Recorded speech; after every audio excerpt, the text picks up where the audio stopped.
New underwater drone that resembles one of the most graceful and majestic creatures in the ocean was unveiled today. The Manta Ray, built by Northrop Grumman, was built to perform long-range, long-endurance military missions. The underwater craft, built for the Defense Advanced Projects Research Agency, DARPA, and capable of harvesting energy from the seas, has been 4 years in the making.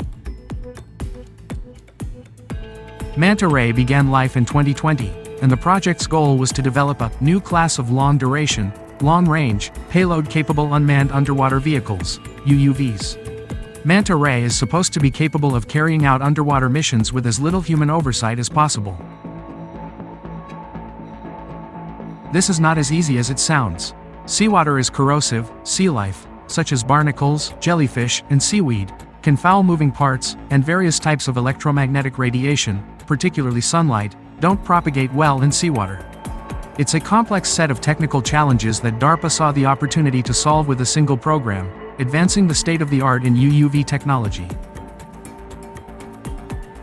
Manta Ray is meant to advance the state-of-the-art in UUV technology, addressing such issues as sea life, biofouling, corrosion, the difficulty of low-power high-efficiency propulsion, and how to find a low-power means of underwater detection and classification of hazards. The result is supposed to be a low-maintenance drone in a high-maintenance environment that can carry out underwater missions with as little human oversight as possible.